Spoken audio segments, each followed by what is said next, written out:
Cruises welcomes you aboard. For your safety, please listen carefully to the following announcement. Please remain seated while the riverboat is moving.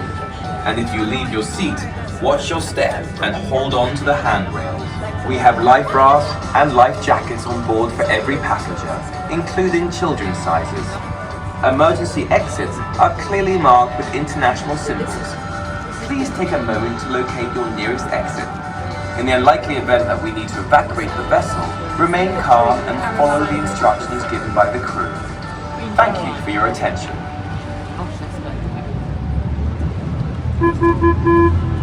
As we leave Greenwich, look along the tree line at the top of the hill behind the town. Can you spot a T-shaped pole with a red bull on it? It sits on top of the Royal Observatory, a building designed by Robert Hooke and Sir Christopher Wren. That bull rises every day and drops at precisely 1300 hours, or 1 p.m. Ship's captains used to watch for the bull to drop so they could set their nautical instruments to the correct time. That's where we get the expression, keep your eye on the bull. The tradition continues today, even though most modern ships use computerized time settings. The Royal Observatory is the home of Greenwich Mean Time, the baseline for time zones around the world. It's also the location of zero longitude. So every measurement of time and place worldwide refers back here to Greenwich. I hear you thinking, you English always see yourselves. But the River Thames changes direction twice a day. The pull of the ocean tides reaches from the mouth of the river past London. So when the tide is low, at the prospect of Whitby, London's oldest riverside pub, located on the north bank, it remains a London landmark. Look for a small three-story white building with a terrace facing the river beside a weeping willow tree.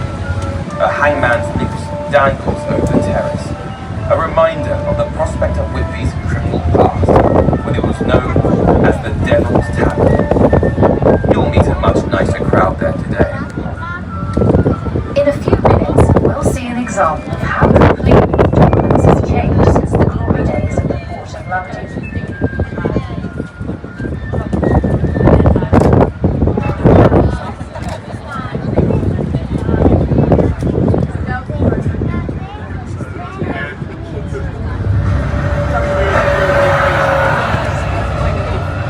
How much excitement can you take? Find out aboard Thames Jet.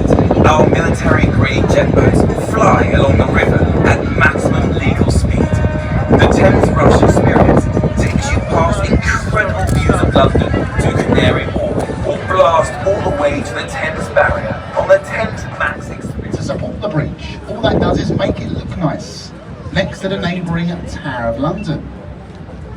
For insurance purposes, the bridge is insured as a ship, and it requires a captain, a mate, and an engineer to be on board there at all times. And there is only one single day of the entire year when the bridge will not open. Now I'll give you some clues. It's not New Year's Eve or New Year's Day. It's not Christmas Eve or Christmas Day. And it isn't the Queen's birthday, before anyone says it. But does anyone know what day the bridge will not open? It's not Easter Sunday. Good Friday. It's not Good Friday. Workers' Day. It's not the Workers' Day. All right, I'll tell you all. But you're going to kick yourselves after. The one-day Tower Bridge will not open is the day of the London Marathon. Oh, of course, yes. Oh, yeah. Now, I think it would be quite funny if they did open the bridge, just by a foot or two, just to make the marathon a little bit more interesting. You also got the Tower of London just on your right-hand side there. That square section in the middle with those 4 towers, that's the oldest part of the tower, built during the reign of William the Conqueror. But over many, many years, many different kings and queens have been adding their own sections to the tower. Some of them were trying to keep people out, but most of the time they were just trying to keep people in. Over its life, it's been many, many things, but it's best known for being a place of torture and execution. It's now where we look after the Queen's royal jewels. The real ones, of course. And there are now a total of 32 towers that surround it, but it still keeps the name The Tower.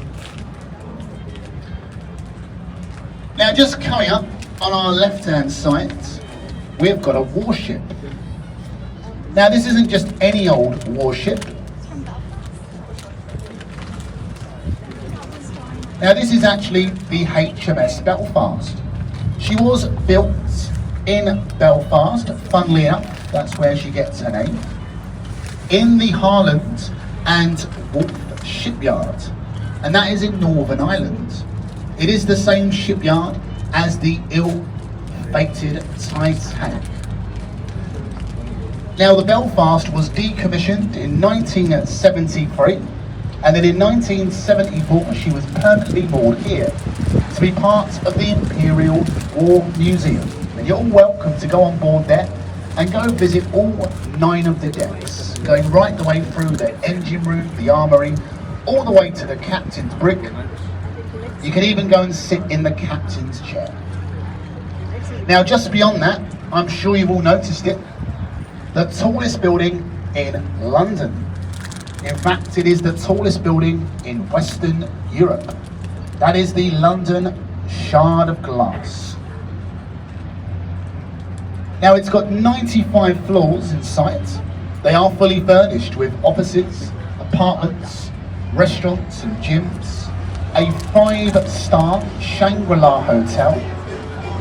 It even has its very own casino in there. Now the architect of the Shards was a man called Renzo Piano. Now he was a very, very clever man because he was actually offered £1 million to design the building, but he turned it down. He simply requested to be given just one of the penthouse suites at the top when it was finished. So that's what they did. Now I say he was very, very clever because he only lived there for 1 year. Then later he sold that apartment for a little over 5 million. So quite a bit of profit he made, all out of drawing that triangle.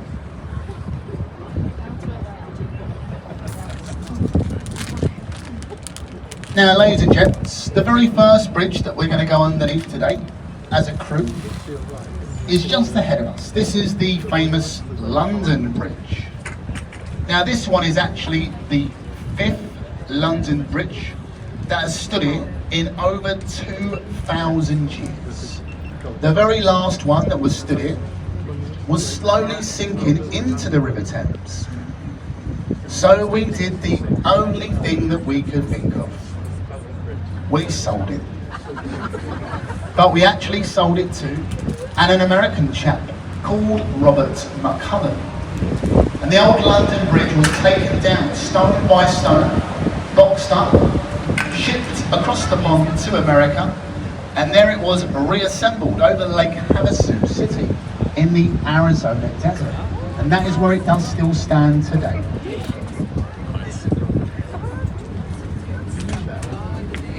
Now this next one's for all the kids on the boats, or for the young at heart.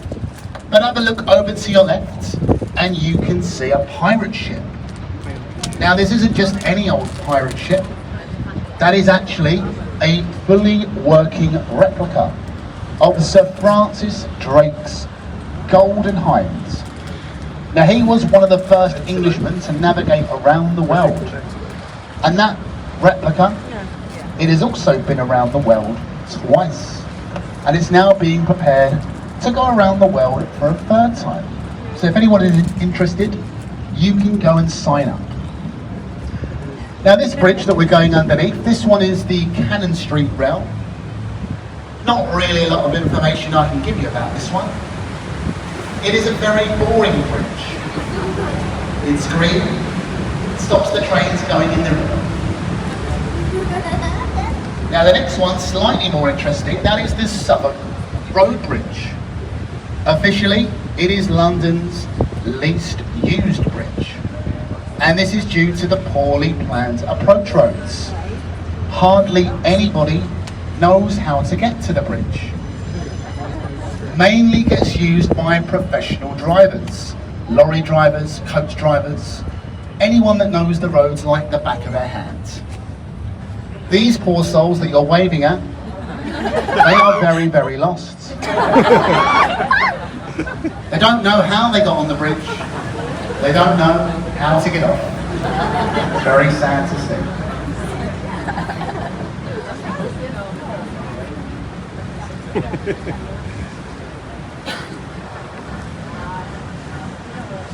But as we make our way further down the River Thames, coming up over to our left-hand side, you're going to see a white building with a wooden frame and a thatched roof on top. This is a replica of William Shakespeare's New Globe Theatre. It is one of the only buildings that you'll see today with a thatched roof, as they've all been illegal since the Great Fire of London.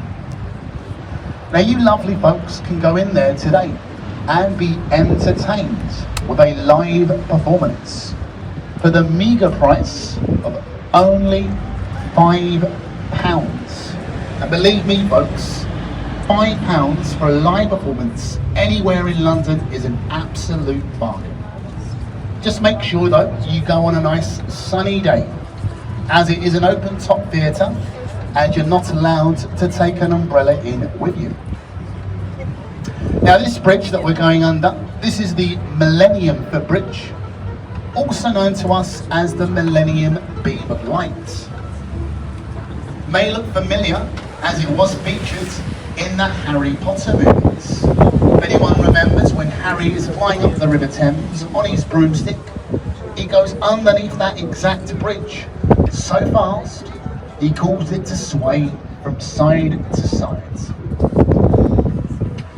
You also may have noticed the Bankside Power Station over on the left-hand side, now being converted into a place of modern art, and it is known as the Tate Modern, one of the UK's biggest galleries for modern art, and you lot can go inside of there for free.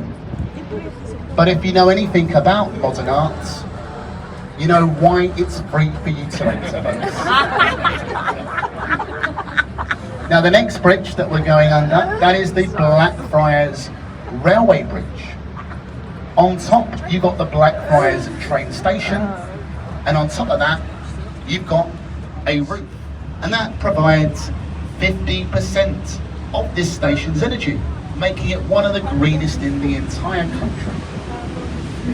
But as we get closer, you'll see the red and white bridge, the Blackfriars Road Bridge, said to be the most romantic on the River Thames. The archways are nicknamed the Tunnels of Love. Give someone you love a kiss as you go under the bridge, and you're guaranteed a lifetime of health and happiness. If you're not with anyone you love, you can also kiss your husbands or your wives. Sometimes works in the same way. But you folks go ahead. Oh.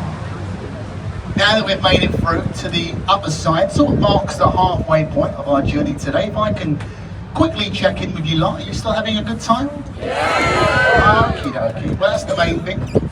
Well, have a look over to your right folks. You may have noticed all this construction taking place. At the moment, London is still using its Victorian sewage system, very well designed by a man called Sir Joseph Bazalgette. But back when he designed the Victorian sewer, there was only about 2 million people living in London back then. These days, there's well over 9 million people. The old sewer just cannot cope with the sheer amount of waste that goes through it every single day. So that's all part of a multi-million-pound project to dig out a brand new super sewer, and eventually they're going to plumb it into the old Victorian one. Just on your left-hand side, very quickly, one of the best kept secrets here in London, revealed to us due to the low tide on the River Thames. It is a golden sandy, tropical beach, ladies and gents. It's what we call the South Bank Riviera. As you can see, it makes for a very traditional family day out here in London. But take it back over to the right-hand side, folks. For all you Doctor Who fans on board the boat, if you look next to that street side lamppost, you can see the red telephone box, and just right of that there is a blue telephone box where those people are waving right now. Very convenient for me. Also on the right hand side you've got that stone archway. That's known as Temple Arch, and that marks the boundary point where we're now leaving the city of London behind us, and we have now entered the city of Westminster. Now the city of London is one of the smallest cities in the entire world, and it's only 1 square mile. And that's sometimes what London gets called, the square mile.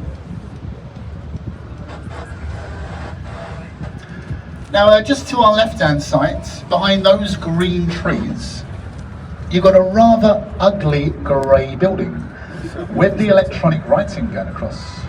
Now unfortunately, that is our National Theatre. Yeah. Now I do have permission to call this an I do have permission to call it an ugly building. It has been voted by London's leading architects as being one of the ugliest riverside buildings for 10 years in a row. Now why they had to have a competition for the ugliest building, I'll never understand, but there it is, folks. Now this next bridge that we're going to go under, this one is known as the Waterloo Road Bridge, but it is also known to us on the River Thames as the Ladies' Bridge. Now this name goes all the way back to the Second World War. While most of the men were away fighting, the labouring force that built this bridge was 80% made up of women. Now the ladies used a very expensive stone, something they call Portland stone. When it rains here in London, the side of the bridge gets a lovely clean, as opposed to the underside where the rainfall just cannot reach. But ladies, do take pride in knowing that to this very, very day, this bridge is still the only bridge on the River Thames to be completed on time and under budget. So well done, ladies, give yourselves a round of applause.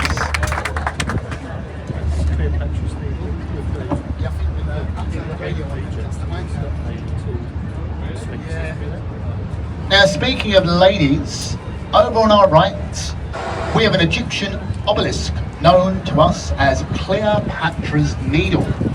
It is over 3,500 years old. It is older than the city of London itself. It was given to us by a very thankful Egyptian viceroy to commemorate Lord Nelson's victory during the Battle of the Nile. It is one of a pair, and the sister to this is in Central Park, New York City. The next bridge that we're going under, this is going to be the Charing Cross Railway Bridge, one of the only places in the whole of London where as you go under a railway line, you're also going to be going over some. 60 metres underground, you got the Bakerloo and the Northern Line. And as we go underneath the bridge, it is always advised for everyone on the top to smile, wave, maybe even make a little bit of noise. And all the lovely people on the top there, how you doing, folks? You alright? That's what we like to see, people out in London like yourselves having a lovely time. Now there is another footpath on the other side, so keep smiling, keep waving, we're not quite through just yet. How you doing there, folks? Having a lovely day? Not as good as we're having, I bet. But that's what we like to see. People out in London having a lovely time. If they don't wave back, usually means it's from London, just going to and from work, so don't be too offended. But as we've come through to the other side, I'm sure you've all noticed it already, or at least I hope you have. the Millennium London Eye, placed there way back in the year 2000, only scheduled to stay there for 5 years. However, 22 years later, it is still here, it is still spinning. Now the reason for this is the same reason for nearly everything here in London, I'm sorry to say. It is all to do with money.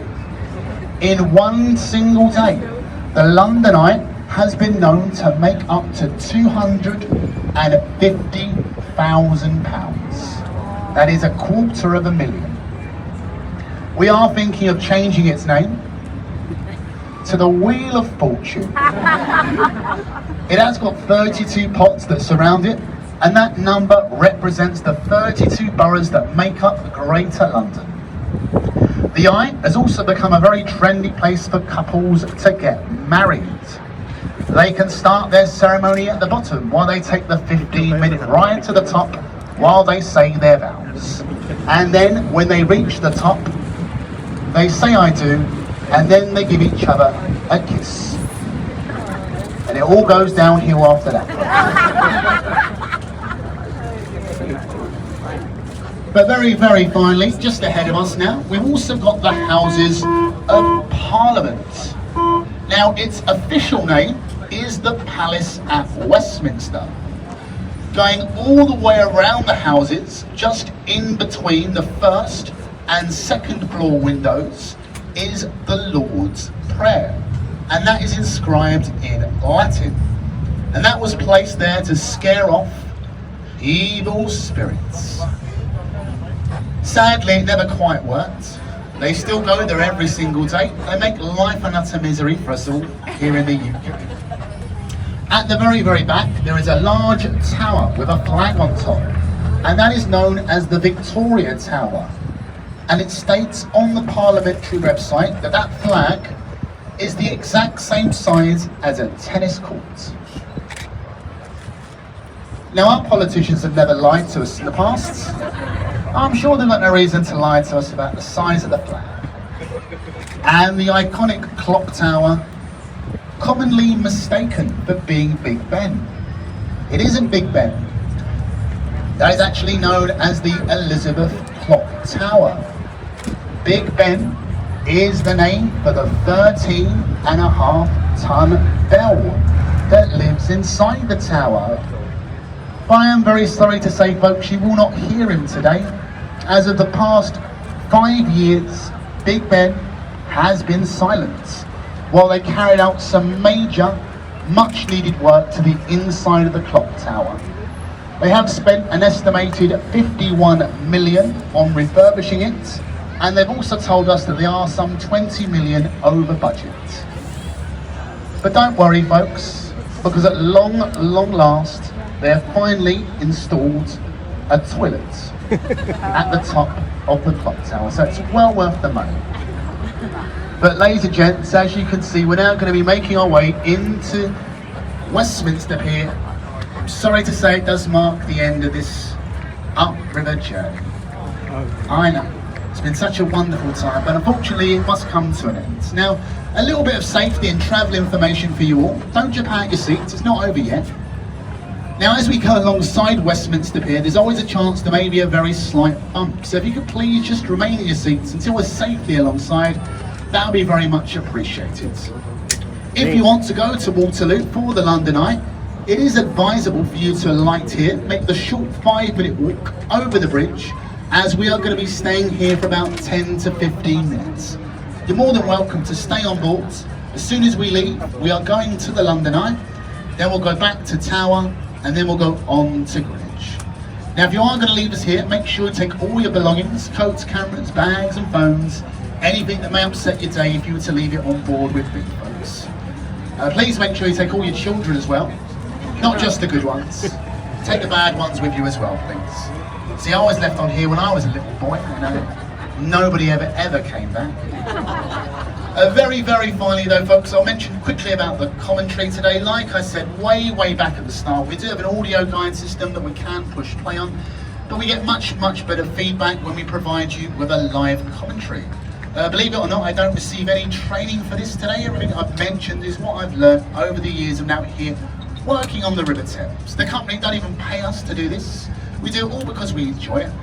Now with that in mind, folks, if you have enjoyed the commentary and you'd like to show any appreciation, we always like to leave a silver bucket just on the exit gate as you're leaving, folks. And you're more than welcome to throw anything in it if you would like to, folks, just on behalf of my efforts and the captain. But once again, everyone, welcome to Westminster Pier. We do hope you've enjoyed the cruise of us today, and we hope to see you again very, very soon. But thank you for listening, everybody, those of you that were listening, and, well, we hope to see you again very, very soon. Thank you. Thank you very much.